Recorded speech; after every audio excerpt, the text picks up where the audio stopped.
Provérbios, capítulo 16. Chegamos na metade do livro de Provérbios. E quem está acompanhando essa segunda edição, esse segundo estudo, está percebendo que eu estou tratando muito mais versículos do que da outra vez. O propósito de Provérbios no mês de março de 2023 era um incentivo à leitura diária do livro de Provérbios. Então eu fiz alguns destaques em cada capítulo. E se vocês observarem, às vezes eram 4, 5, 6 versículos.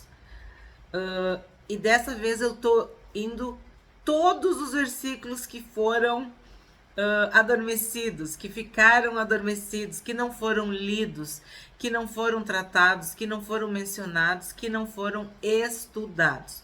Então, é uma justiça a este livro tão importante que nos ensina tudo o que precisamos a respeito de sabedoria, de inteligência, de entendimento, de aplicação na vida prática. Ele é muito completo, ele é muito rico. Então, por isso que nas referências, na descrição do vídeo, tem alguns versículos, que são os versículos que eu estou lendo neste estudo do segundo semestre. Eu já havia explicado no primeiro vídeo, mas como já estamos na metade do livro, eu achei importante reafirmar, reiterar isso. Estamos lendo versículos por versículos. Que versículos são esses? Os versículos que ficaram para trás, que não foram abordados no propósito de Provérbios do mês de março, no primeiro semestre. Dito isso, se tu já tá com a tua Bíblia, abre em Provérbios, capítulo 16. E nós vamos pro verso 10. Aí tu vai entender por que a gente vai direto pro verso 10. Porque no propósito de março, que tem playlist no canal, que é muito importante tu assistir, se é que tu não assistiu, a gente tratou do 1 ao 9.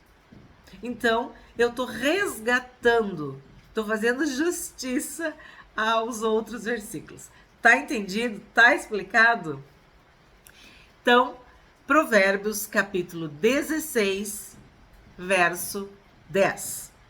Nos lábios do rei se acham decisões autorizadas, que ele seja justo ao pronunciar uma sentença. Sim, o que se espera de um governante é que ele seja justo, que ele entenda a sua posição, a sua autoridade e governe com justiça. As decisões do rei, nós temos que entender que o contexto do livro de Provérbios é a monarquia. E que o público-alvo deste livro são justamente jovens rapazes que aspiravam, ambicionavam a vida na corte. Ou príncipes mesmo, também diretamente. Então, por isso que é citado rei. Mas nós podemos adaptar para prefeito, governante, governador, presidente, autoridade, líder, alguém que tem o poder da caneta, alguém que lidera, que governa uma nação, um país, um estado ou uma cidade. Então, as decisões do rei ou as decisões dessa pessoa têm grande autoridade, grande poder, grande repercussão, efeitos, consequências sobre a vida daqueles cidadãos, daquele povo. Então, por isso que um governante tem que agir de acordo com a lei, de acordo com a justiça, porque sim, as suas decisões vão impactar a vida de muitas pessoas, para o bem ou para o mal. Ele não deve transgredir, ele não deve se acordar e pensar, hoje eu vou fazer isso. Não, ele tem que fazer tudo dentro da lei, julgar de forma justa. Quando ele é injusto, quando ele sai da legalidade, ele arruína, ele destrói um povo. Ele faz com que o povo sofra. Seus súditos, né, no caso de reis, seus cidadãos, no caso de um país, de uma nação. 12.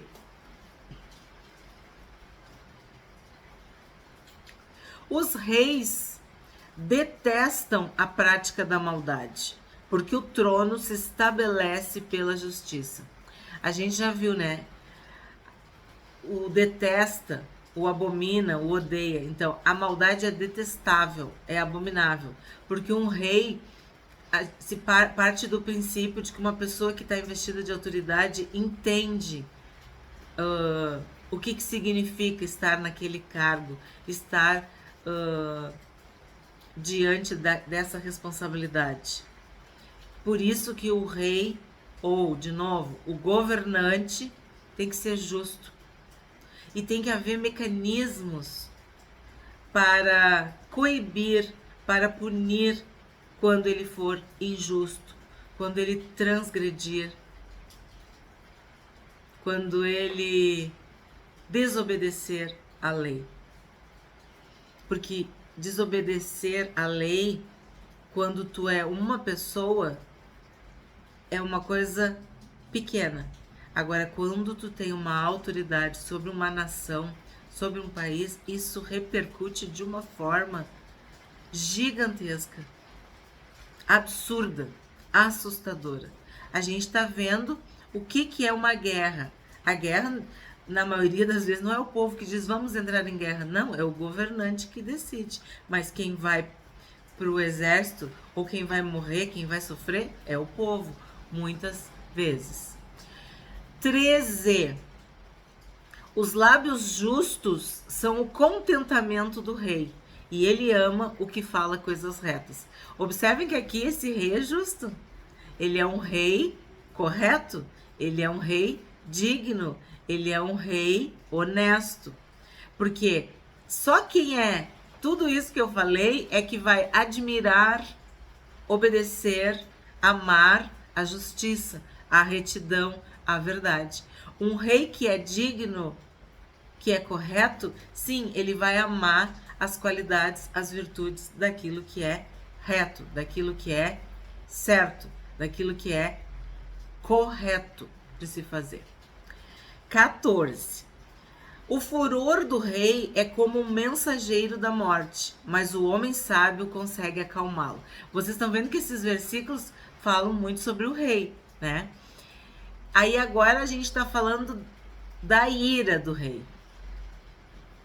Assim como eu dei o exemplo anterior, uma pessoa com ira, essa ira pode respingar num colega, num vizinho, num cônjuge, num filho. Agora, quando é a ira do rei, isso pode fazer com que haja uma guerra.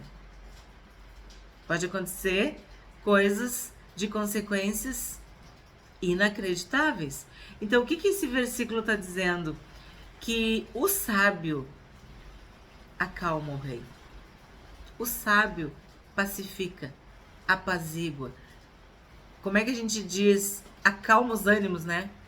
É importante que o rei ou pessoas investidas de autoridade se cerquem de sábios, de bons conselheiros. Porque sim, o rei fica irado, as autoridades ficam iradas. E se elas não tiverem bons conselhos, pessoas sábias ao seu redor, elas podem fazer coisas erradas, impulsionadas pela ira. E nesse caso ele fala de uma sentença de morte, porque sim, né, há um poder de vida e de morte. 15, continuamos com o rei. O semblante alegre do rei significa vida, e a sua bondade é como chuva fora de época. Quando o rei sorri, isso é vida. Porque se a ira é uma sentença de morte, o sorriso, aquele semblante feliz, tranquilo, pacífico, indica de que tu não vai morrer. Que nem Davi falou, hoje ninguém vai morrer. Hoje não. Tipo, amanhã, daqui a um tempo, assim, mas hoje ninguém vai morrer porque hoje é um dia feliz. Lembra disso quando eu falei? Então, quando o rei sorri, significa que tem vida, que ninguém vai morrer. E aí a comparação é muito bonita, é com a chuva. E não sei se vocês estão ouvindo, mas está chovendo. E nós estamos na primavera. E é aquela chuva calma, aquela chuva tranquila, aquela chuva que as plantas amam. Eu digo que parece que elas ficam com a boquinha aberta recebendo, né? Porque é uma chuva de primavera. Então ele está dizendo que o sorriso do rei é como uma chuva na primavera. É aquela chuva que vem assim. Nessa tradução falou fora de época. Em outras dizem a chuva serôdia. Quer dizer, aquela chuva que é calma, que é tranquila, que não destrói, que não causa medo, aflição em ninguém. Porque o rei está sorrindo. Né? 16. Ó, nós estamos no capítulo 16 e agora no verso 16. Quanto melhor é adquirir a sabedoria do que o ouro. É mais excelente adquirir o entendimento do que a prata. Qual seria o resumo? Sabedoria, inteligência, discernimento, sensatez, conhecimento, tudo isso vale mais do que o ouro e que a prata. Não há comparação.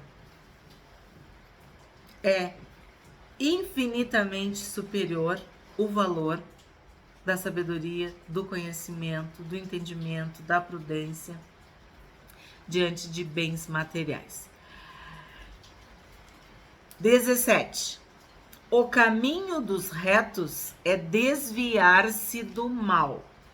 Quem guarda o seu caminho preserva a sua vida. O caminho dos justos é distante do mal e da aparência do mal. Ele não passa nem perto do mal. Isso a palavra diz, que nós devemos fugir do mal, sim, claro, mas fugir da aparência do mal. Sabe assim, não passa nem perto, não sente nem o cheiro, nem te aproxima. Por quê? Porque a atração do mal é muito grande, é muito maior do que nós possamos resistir. Então nós devemos fugir, se desviar deste caminho. O caminho dos justos é distante do caminho do mal. Tu não vai ficar andando paralelo porque tu vai cair em tentação. Então, o que a sabedoria está nos dizendo, nos aconselhando? Foge, fica longe, distante.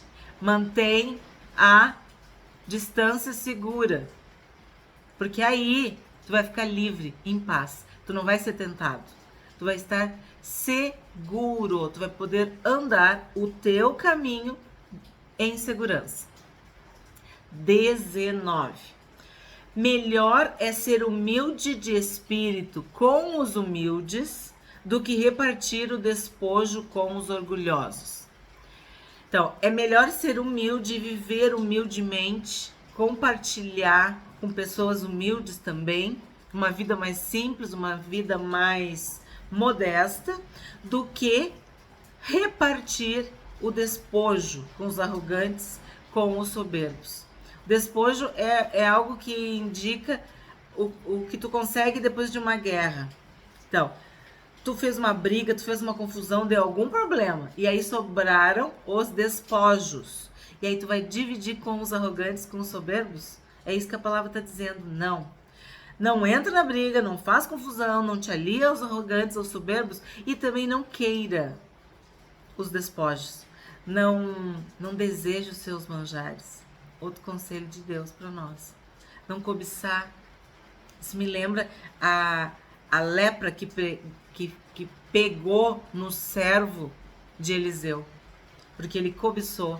Ou Acã, lembra também? Que cobiçou a capa babilônica, o ouro e a prata. Então, é melhor tu ficar na tua, humilde, modesto, quieto, do que tu ambicionar, querer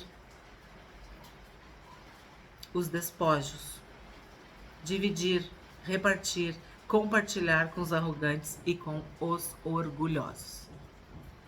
21. O sábio de coração é chamado prudente, e a doçura no falar aumenta o saber. O sábio, ele convence com o discernimento, com a inteligência. É como se tu tivesse com sede. E aí o sábio começa a falar e tu começa a beber aquela água. Aquela água mata a tua sede.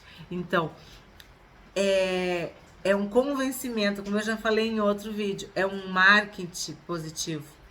As palavras do sábio, elas já vêm com o discernimento, elas já vêm com a inteligência, claro, com a sabedoria.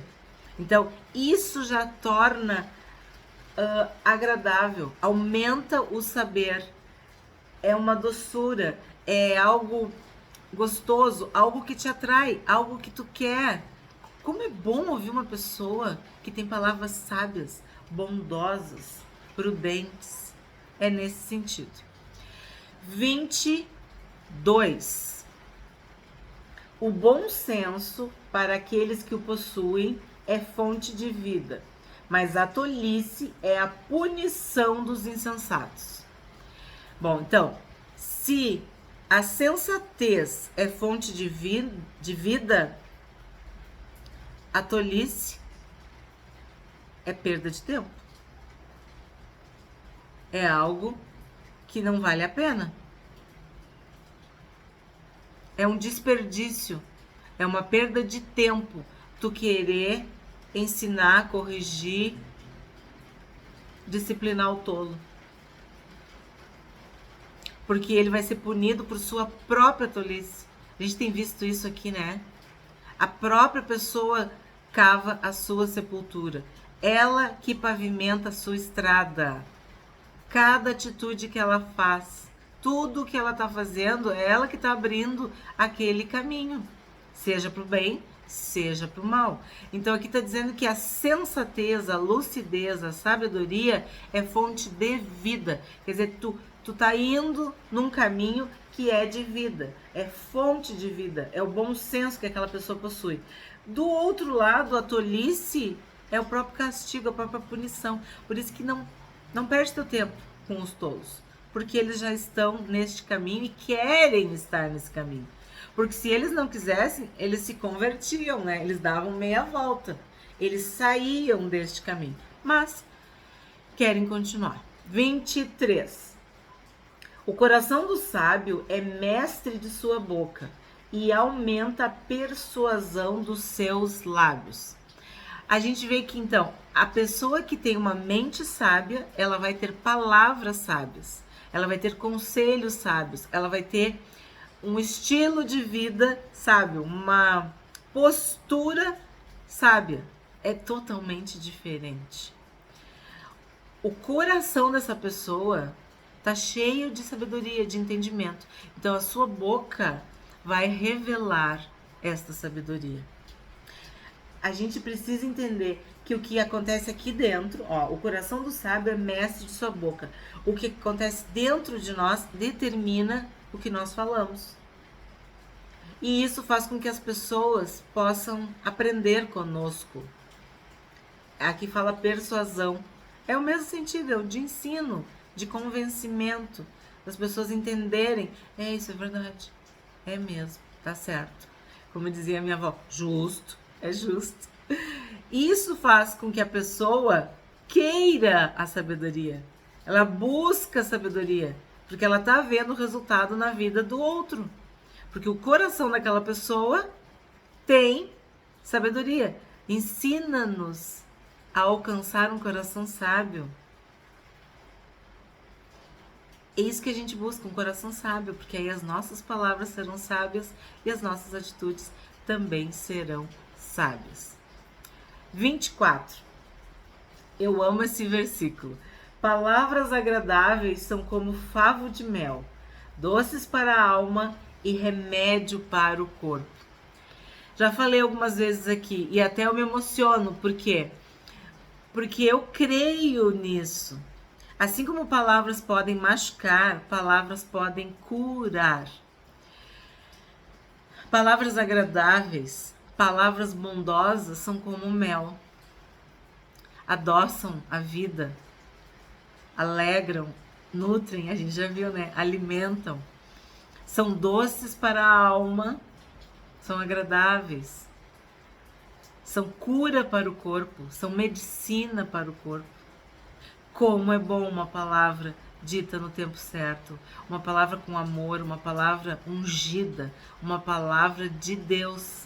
Isso levanta, isso nos dá força para continuar, nos consola, nos conforta, nos alegra. É cura, é cura. É o que nós estamos fazendo aqui, buscando palavras de sabedoria para curar, para abençoar, para fortalecer. 25. Há caminho que parece direito ao ser humano, mas o fim dele é caminho de morte. É triste ter que falar isso, mas é verdade, né? Tem pessoas que escolhem um caminho e elas acham que estão sendo felizes, estão fazendo uma escolha boa, mas na verdade o fim daquilo é morte, seja morte física ou morte espiritual. São caminhos que parecem que são direitos, são caminhos que parecem que são bons, mas o final deles, o fim deles é morte. 26. A fome do trabalhador o faz trabalhar, porque a sua boca o incita a isso. A fome faz o trabalhador trabalhar, quer dizer, a necessidade. Tu trabalha por algum objetivo, tem algo que tu quer adquirir, que tu quer conquistar, a tua sobrevivência, a tua vida, a tua família. Então, algo impulsiona o trabalho. E muitas vezes é a sobrevivência, é a fome. 27. O desprezível cava o mal, e nos seus lábios há como que fogo ardente. O depravado, o imoral, o perverso, ele cava o mal. Sabe, cava, procura, ele escrafuncha, ele fica ali, ó, até encontrar o mal. É isso que quer dizer. Ele podia fugir do mal, como a gente viu. Isso é o certo. Não, ele vai lá e cava. Ele vai lá e procura. Ele vai lá e quer aquilo ali. Ele busca. Aí o que acontece quando ele faz isso? Ele se alimenta do que ele encontra. E aí as suas palavras são um fogo destruidor. São uma chama ardente. Elas ferem as pessoas. Elas queimam as pessoas que estão à sua volta. Por isso, muitas pessoas não suportam um relacionamento, a família, local de trabalho, na igreja, conviver com pessoas que são um verdadeiro fogo destruidor, uma chama ardente, alguém que queima, que machuca, que uma queimadura dói muito. E tem pessoas que têm lábios que queimam, que ferem os outros. E a gente, quando se queima, se machuca, o que a gente faz? Se afasta. Tu não vai ficar ali sendo queimado, sendo ferido. Pesado, né, gente? 28. O perverso semeia discórdias e o difamador separa os maiores amigos. Sim, o perverso semeia discórdia, contenda, briga, fofoca, inveja, tudo que é ruim. Que a pessoa fala do que o seu coração tá cheio. E aí vem um outro item, vamos dizer assim, um outro personagem, o difamador. Ele inventa tanta mentira, ele faz tanta fofoca, tanta intriga, tanta confusão, que ele separa até os melhores amigos. E é interessante esse adjetivo, os melhores amigos, os maiores amigos, ou os amigos da infância, aqueles amigos mais antigos. Muitas vezes o difamador consegue, separa até os melhores amigos. O grau da maldade de um difamador é tão grande, ele tem tanta intenção de fazer o mal que ele consegue separar até os melhores amigos. 29. O violento alicia o seu companheiro e guia-o por um caminho que não é bom. A gente já falou que a gente não deve andar com violento. A violência não tem nada a ver conosco. Então, o violento, ele engana, ele alicia, ele influencia o companheiro, o amigo, o colega e vai guiando, levando ele para o mau caminho. Ele vai dando exemplos, né? Ele vai falando, ele vai convidando. Aliciar é isso, vai atraindo, vai seduzindo, vai manipulando. Quando o amigo, o colega, o companheiro vê, tá fazendo as mesmas coisas que o violento. 30. Quem pisca os olhos imagina o mal. Quem morde os lábios o executa. Lembra que eu falei para vocês aqui já num outro vídeo sobre a importância da linguagem silenciosa, da linguagem corporal. Hoje, isso faz parte de estudos científicos. E a palavra de Deus já está nos falando, já está nos orientando, séculos e séculos. A pessoa que pisca, a pessoa que fecha os olhos, a pessoa que tem um comportamento, uma fala, mas o seu corpo demonstra outro. Então, às vezes são os olhos, outras vezes é um sorriso. Aí aqui tá falando morder os lábios. É a linguagem maliciosa do próprio corpo. É o corpo mostrando a verdade, sendo que a palavra e o comportamento da pessoa diz outra coisa. Então, são pessoas falsas, fingidas, que não são de confiança. 31. Os cabelos brancos são uma coroa de honra, que é encontrada no caminho da justiça. As traduções mais antigas falavam as cãs, os cabelos brancos. Eles são coroa de honra, coroa de glória, quando se acham no caminho da justiça, da sabedoria. Então, não é porque a pessoa tem o cabelo branco que ela seja sábia. Não é porque ela tem o cabelo branco que ela seja justa. A justiça, a sabedoria é uma consequência de um coração que busca e teme a Deus. Mas sim, a gente acredita que as pessoas mais velhas, mais experimentadas, elas têm sabedoria. Tanto que os anciãos na Bíblia eram homens idosos, eram pessoas de mais idade. Então, o que está deixando bem claro aqui? Sim, existe uma sabedoria da idade, um respeito que se deve ter, mas, todavia, porém, contudo, entretanto, se vierem com sabedoria, se vierem com justiça. Eu já citei várias vezes esse versículo, porque a gente não deve se enganar com as aparências. O que nos interessa é a essência, são frutos dignos de arrependimento. Por que Jesus amaldiçoou a figueira? Porque ela aparentava ser uma figueira, mas para ser uma figueira ela tinha que dar figos. Então, às vezes, tu olha para uma vovozinha, um vovozinho, cabelinho branco, coisa mais querida, mais fofa. Quando abre a boca, tu fica chocado. E nós vemos, às vezes, até crimes, pessoas que fazem coisas horrorosas e são idosas. Então, é isso que a palavra de Deus está nos alertando. 32. É melhor ter paciência do que ser herói de guerra. O que domina o seu espírito é melhor do que o que conquista uma cidade.